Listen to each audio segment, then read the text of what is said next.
Hello guys, welcome to my another এমনি blog. আজ আমি যাচ্ছি নবদ্বীপে। আজ হচ্ছে 7 তারিখ, আর 7 তারিখ থেকে হোলি পর্যন্তই আমি সেখানে থাকবো।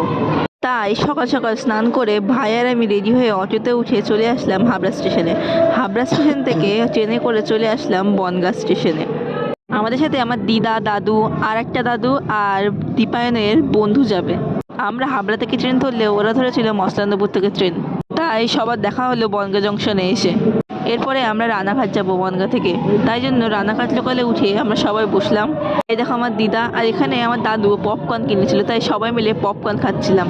আর ওই পাশটায় আমার ভাইয়ের বন্ধু ছিল। পপকর্ন খেতে খেতে আমরা পৌঁছে গেলাম রানাঘাট জংশনে। এরপরে আমরা ধরবো কৃষ্ণনগর সিটি জংশনের ট্রেন। তাই জন্য আমরা সবাই মিলে চলে গেলাম 1 নম্বর প্ল্যাটফর্মে। আমাদের ট্রেনের টাইম ছিল 3:43।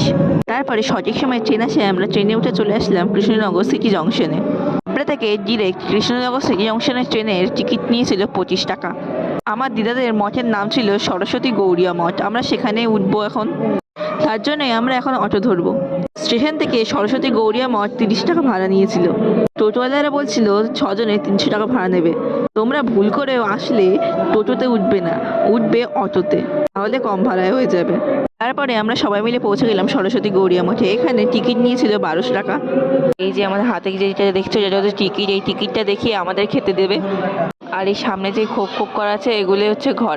আমার দাদুর পরিচিত ছিল বলে আমাদের এখানে 750 টাকা দিয়েছে, কিন্তু 1200 টাকা টিকিট। এর ভিতরে আমাদের খাওয়া দাওয়া, 7 দিনের থাকা, সব ব্যবস্থা। তো আজকের ব্লগটা এই পর্যন্ত, দেখা হচ্ছে কোনো এখানে ব্লগে, এবং পরের ব্লগে দেখাবো যে আমরা কি কি করেছি। আর এবং এখানে আমরা এবার রেস্ট নেবো। আজকের জন্য বাই বাই।